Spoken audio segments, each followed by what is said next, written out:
Let's go.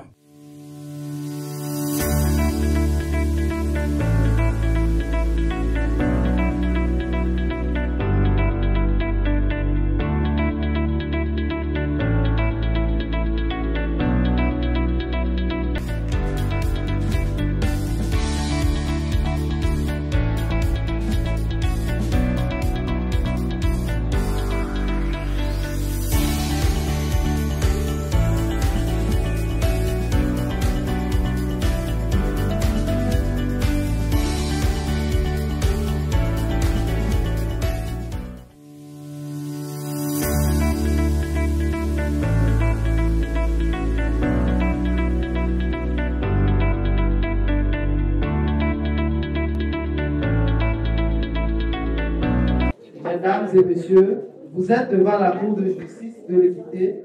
La Cour présidée par l'honorable juge Adjamba Clémentine va bientôt entrer en séance. Veuillez donc vous lever.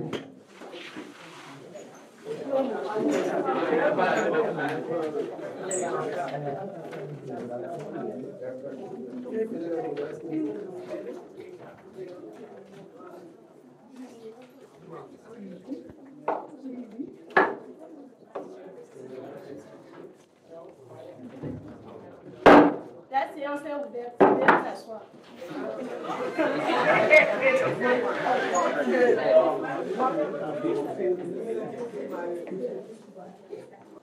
Est-ce que l'accusé et son avocat sont là? Identifiez-vous. Oui, Madame la Présidente, nous sommes là. Maître là et avocat de la défense. Oui, votre honneur, nous sommes présents. Maître Koyani. Est-ce que la victime et son avocat sont là? Identifiez-vous. Oui, votre honneur. Maître Sam. Oui, votre honneur, monsieur Larry. Maître, veuillez nous lire l'affaire inscrite au rôle. Merci, Madame la Présidente. Affaire opposant Monsieur Insatisfait et Madame Tu me déranges. Monsieur Insatisfait et Madame Tu me déranges se sont mariés.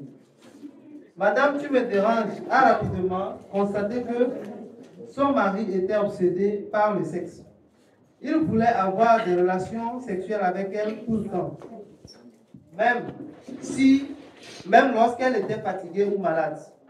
Madame Tu me déranges a essayé de lui expliquer qu'elle avait besoin de plus d'espace, mais il ne l'a pas écouté. Il a continué à insister d'avoir des relations sexuelles avec elle. Un soir, Monsieur Insatisfait est entré ivre à la maison. Il a commencé à toucher Madame Tu me déranges de manière inappropriée.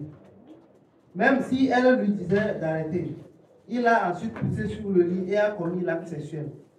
Madame Tu me déranges était traumatisée par cette expérience. Elle a porté plainte contre son mari pour viol. L'affaire a été jugée par le tribunal de première instance de la ville sans violence en condamnant M. Insatisfait. Mécontent de cette décision, il intervient appel de votre juridiction. Je vous remercie, Madame la Présidente. Merci, maître. Nous invitons l'accusé à la barre.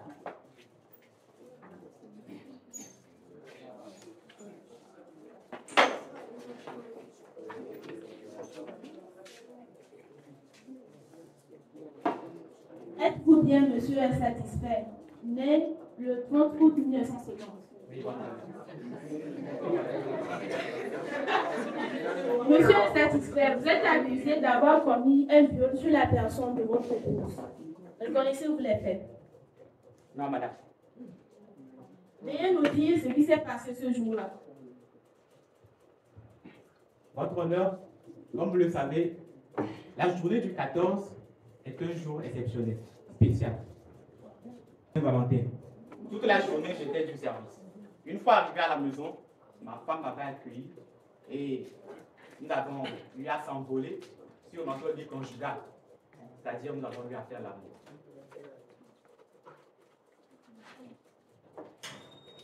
Le ministère public a-t-il des questions à poser? Monsieur Insatisfait, confirmez-vous avoir eu des relations charnelles avec Madame Tu me déranges le soir du 14 février? Oui, madame. Avec ou sans son consentement? Avec son consentement. Avez-vous bu le soir du 14? Non. Y avait-il des antécédents de conflit ou de disputes entre vous et votre femme? Non. Dites-moi, votre femme a-t-elle des troubles mentaux? Ma femme, non. Non plus. Et pourquoi aurait-elle menti contre vous? Ça, je n'en ai aucune idée. Madame la Présidente, plus de questions. L'avocat de l'accusé a-t-il des questions à poser? Oui, votre honneur. Monsieur insatisfait, dites-nous, de quelle humeur était votre femme du retour de votre bureau? Une fois arrivée à la maison, ma femme était rayonnante. Elle était comme d'hab tous les jours. Elle était souriante, elle était en joie, elle était joyeuse. Et dites-nous, est-ce que vous avez pris au moins la moindre goutte d'alcool ce jour-là? Non, je ne bois pas d'alcool. D'accord. Dites-nous également, est-ce que votre épouse avait-elle manifesté un désaccord lors de l'acte? Lors de l'acte, comme vous le savez d'habitude, les femmes, toujours, les caprices. Donc, une fois commencée, elle était capricieuse, mais à la fin, elle a cédé. D'accord. Dites également, veuillez nous dire également, qu'est-ce que vous avez senti après avoir appris que votre épouse a intenté une action contre vous en justice? Maître, étant un mari et ta femme porte plainte contre toi, c'est choquant. Donc, j'étais choqué d'apprendre ça. Plus de questions, votre honneur. L'avocat de la victime a-t-il des questions à poser? Oui, votre honneur. Monsieur insatisfait, confirmez-vous avoir eu des rapports sexuels avec votre épouse le 14 février 2024? Oui, maître. Et comment ça s'est passé? Voulez-vous quand même que je vous raconte ce qui s'est passé? Exactement. Le soir là, on s'était envolé sur le lit. Ma femme était bien joyeuse. Et vous savez, d'habitude, les femmes, lorsqu'elle est capricieuse, ça tourne un peu mal, mais après tout, elle fait. Monsieur insatisfait, au moment du rapport sexuel avec votre épouse, a-t-elle manifesté un désaccord? Non, Votre femme n'a-t-elle pas manifesté un désaccord? pas du tout. Sous prétexte qu'elle était malade? Absolument pas. Monsieur insatisfait, est-ce que vous vous souvenez d'avoir violé votre épouse en la contraignant? Je ne me souviens pas d'avoir violé mon épouse, monsieur. Selon le dossier, quand vous êtes revenu du boulot, votre femme vous a dit qu'elle ne se sentait pas, et puis vous l'avez poussée sur le lit et vous l'avez pénétré sauvagement. C'est ça?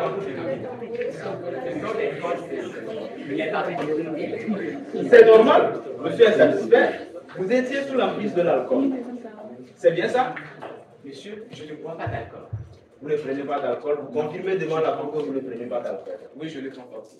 Monsieur insatisfait, votre épouse n'avait pas consenti à l'acte sexuel, oui ou non? Elle avait consenti. Elle avait consenti. Et pourquoi votre mari va dire que, pourquoi votre épouse va dire que vous l'avez violée sous prétexte qu'elle ne se sentait pas? Et ça, la réponse à cette question, je ne peux répondre parce que je ne le sais pas. Plus de questions, votre honneur, j'en ai fini. Veuillez regagner votre place. Merci, votre honneur. Nous invitons la victime à la barre.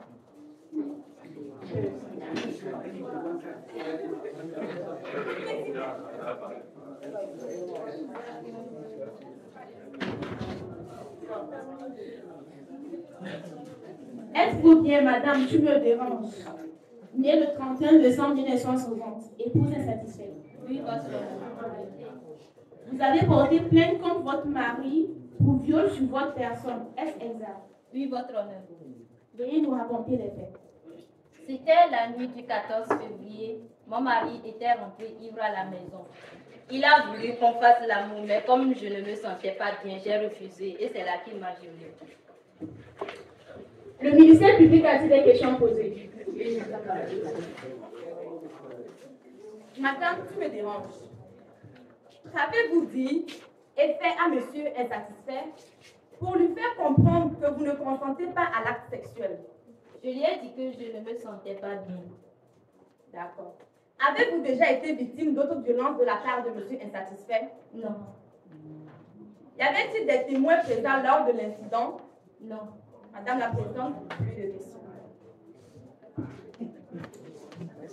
L'avocat de la victime a-t-il des questions à poser? Oui, votre honneur.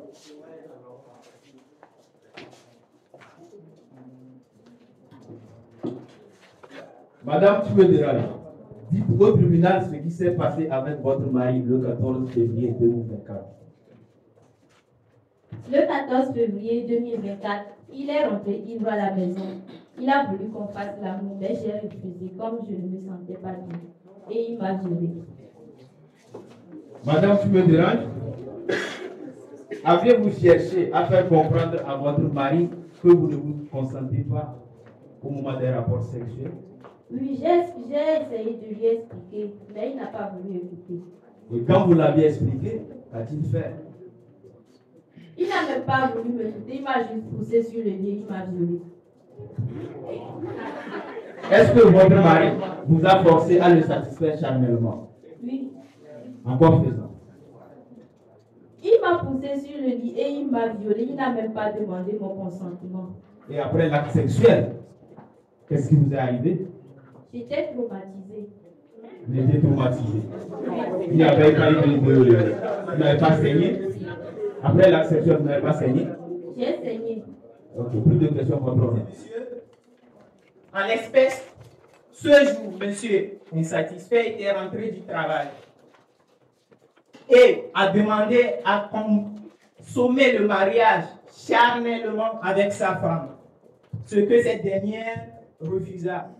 Mais monsieur insatisfait lui a imposé et a consommé ce mariage charnellement.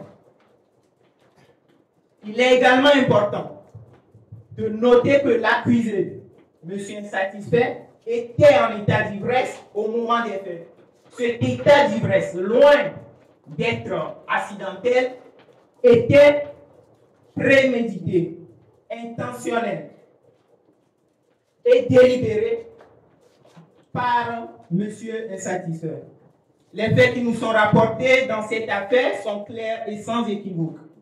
La victime, madame, tu me déranges, a courageusement témoigné des violences sexuelles qu'elle a subies de la part de son conjoint, monsieur insatisfait. Les preuves présentées, y compris les témoignages, les rapports médicaux et les éléments matériels corroborent des déclarations de la victime.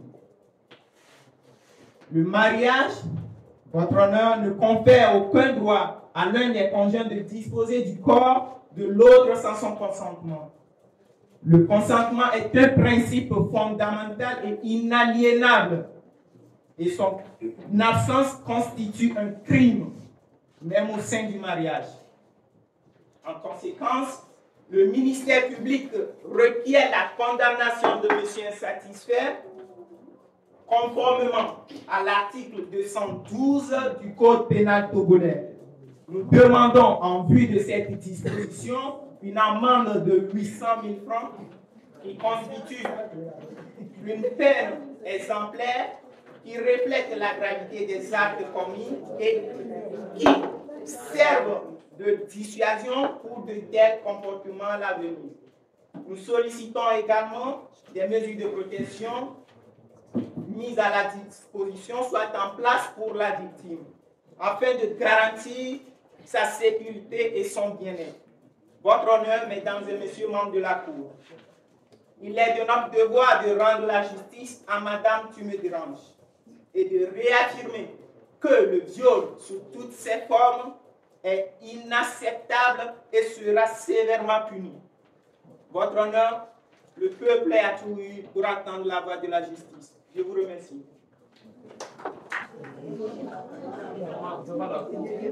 L'avocat de la victime a la parole pour sa plaidoirie. Madame la présidente de la Cour de la ville sans violence,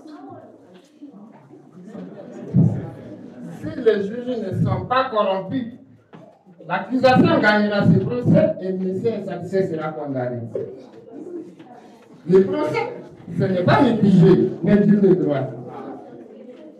Madame la présidente de la Cour de la ville sans violence, honorable assesseur, mesdames et messieurs, bienvenue au procès viol conjugal. Le mariage n'est pas une excuse pour commettre un viol. La réticence à connaître comme viol l'activité sexuelle non consentie au sein d'un couple marié. Et selon l'article 211 du Code pénal togolais, le viol consiste à imposer par preuve, menace, contrainte, ou violence des relations ou pénétration sexuelle à autrui. Ma cliente n'avait pas consenti. Madame la Présidente, alors que ma cliente espérait trouver le bon mari, ce monsieur jouait au bon samaritain d'être l'idéal mari parfait que ma cliente a tant souhaité.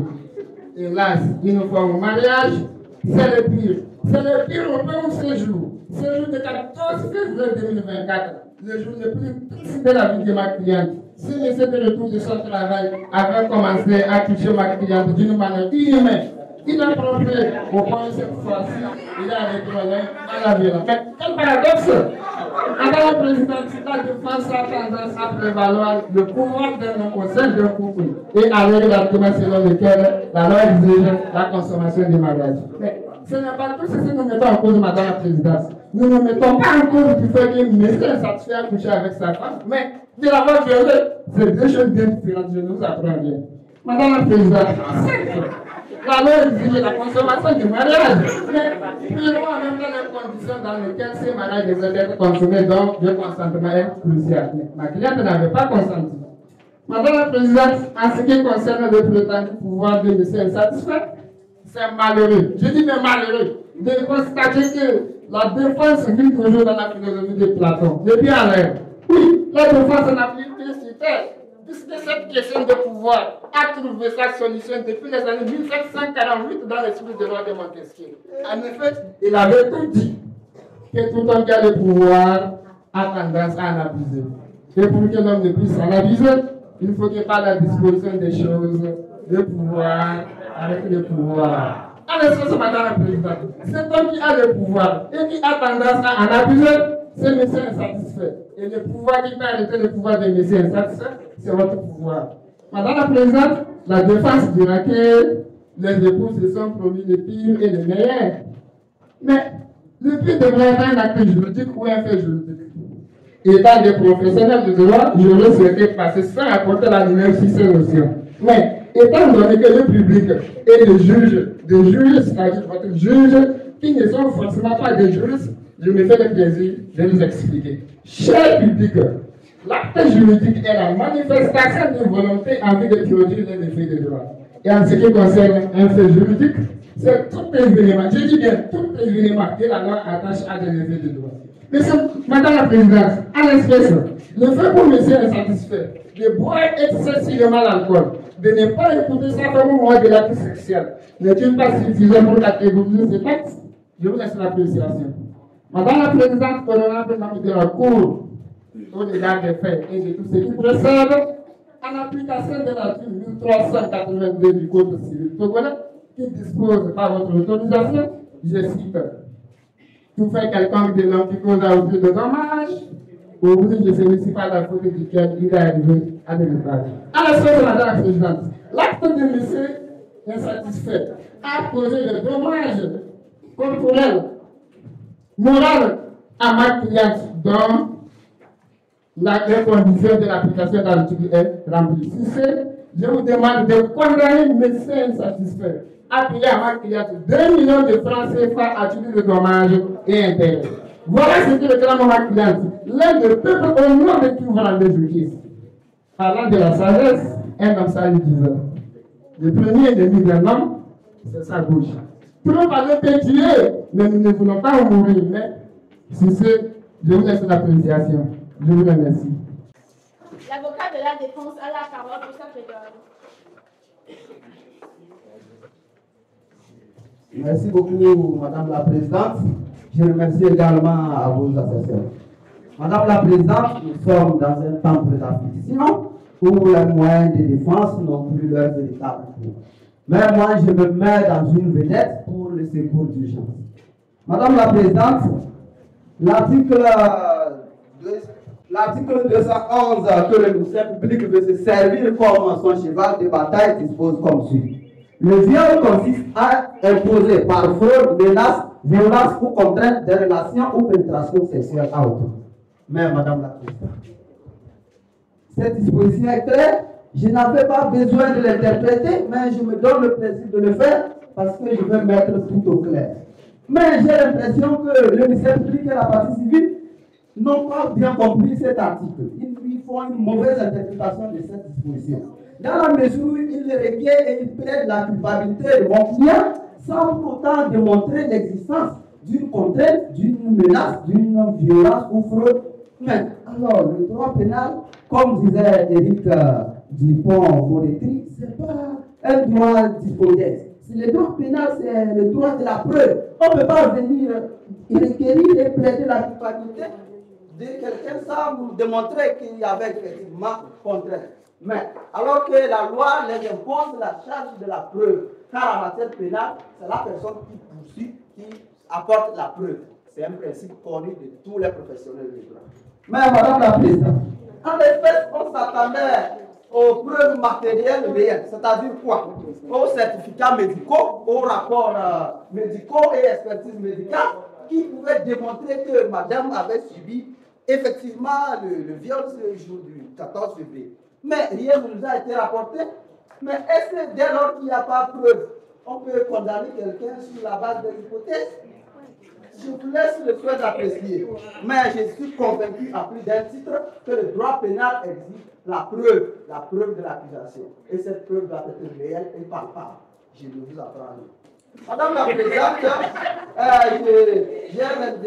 je vous fais la lecture de l'article 41 de du Code togolais des personnes et de la famille qui dispose comme suit.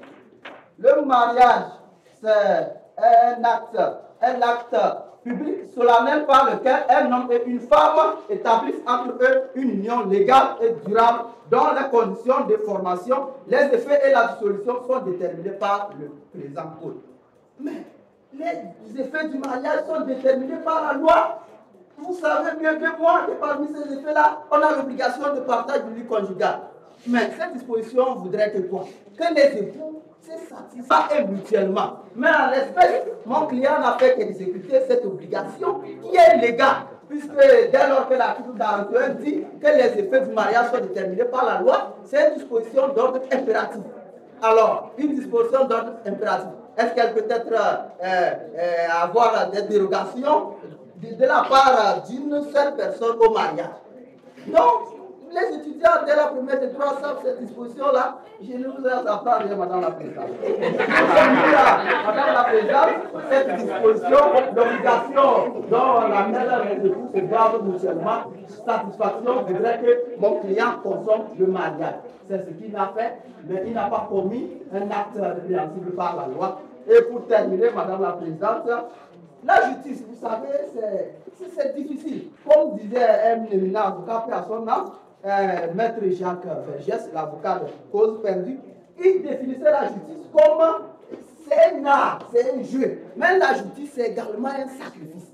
La justice, c'est un sacrifice dans la mesure où elle met en même temps en jeu les règles de droit, elle met également le côté, elle met le côté humain de la justice. C'est ça. Deux règles antagonistes à la fois. Mais je suis convaincu que quand vous serez dans votre secret de délibération, vous allez mûrement réfléchir sur ce côté humain de la justice avec vos associés afin de rendre une décision saine et équilibrée pour un procès juste et équitable. C'est cela notre souhait, Madame la Présidente. C'est cela notre souhait. Nous vous prions qu'il plaise à votre tour de déclarer mon client non coupable de l'infraction de jeu pour laquelle il comparaît devant votre juridiction. Ainsi sera la justice, ainsi sera la satisfaction du peuple togolais. Je vous remercie. Monsieur l'accusé, il y a la table.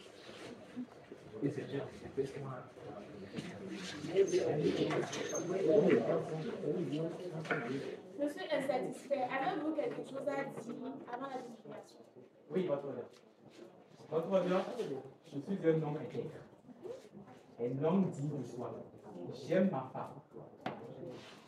Il y avait beaucoup de fleurs, mais c'est elle que j'ai choisie parce que je l'aime de tout mon cœur. Un bon mari, on ne peut en aucun cas chercher du mal à sa femme. Votre honneur, je l'aime de tout mon cœur. Et je ne peux en aucun cas chercher le mal à ma femme. Je me donne ce votre honneur. Épargnez-moi de faire ceci. Accusé de viol, ce n'est pas du tout bon. Ma femme et moi, nous nous aimons. Je vais prendre un moment de concertation avec les conseillers. Je reviendrai dans quelques instants afin de prononcer le verdict.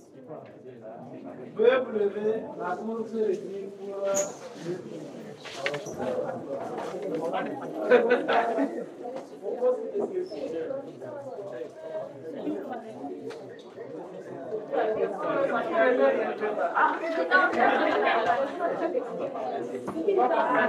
Veuillez vous asseoir.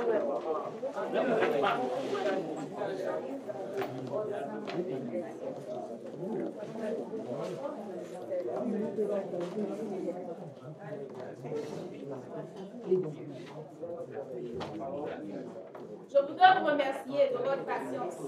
Je profite également de l'occasion pour féliciter les avocats quant à la qualité du travail accompli.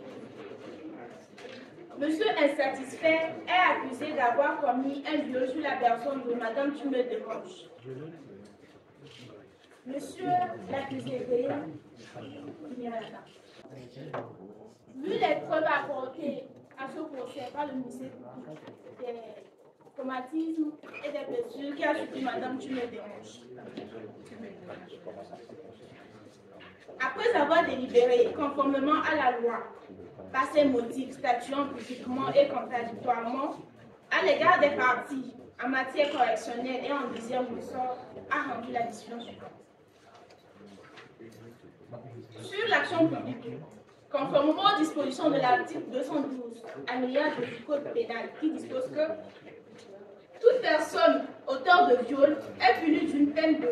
S'agissant de la relation sexuelle imposée par la violence, la contrainte ou la menace par un conjoint à un autre, elle est punie d'une amende de 200 000 à 1 million de francs ou de 720 heures de travail d'intérêt général. Le prévenu monsieur insatisfait est déclaré coupable du délit de viol conjugal à nouveau forcé. En répression, pendant le prévenu monsieur insatisfait à 720 heures de travail d'intérêt général. Sur l'action civile, la Cour reçoit la constitution de partie civile de Madame Tumeur-Desroches comme fondée en droit et en fait.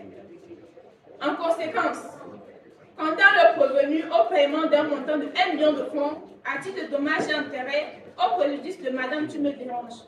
Les parties ont 15 jours pour exercer les recours. La séance est levée.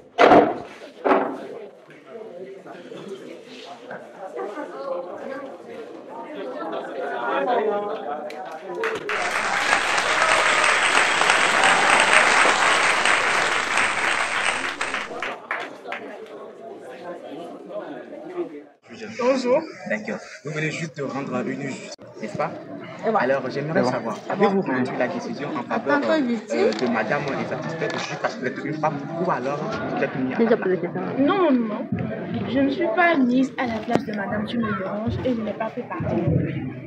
J'ai juste fait l'interprétation de la loi. Lorsqu'il y a viol, il faut que les justices à une personne. Ok, d'après les plaidoiries, les deux avocats ont pu plaider tous en fait. Voilà, pensez-vous vraiment que la partie défenderesse, lorsqu'il refusait les preuves, pensez-vous qu'il a raison de le faire? Bon, il voulait juste que son client gagne le procès, donc je pense qu'il s'est défendu à sa manière. D'accord, merci beaucoup. Merci.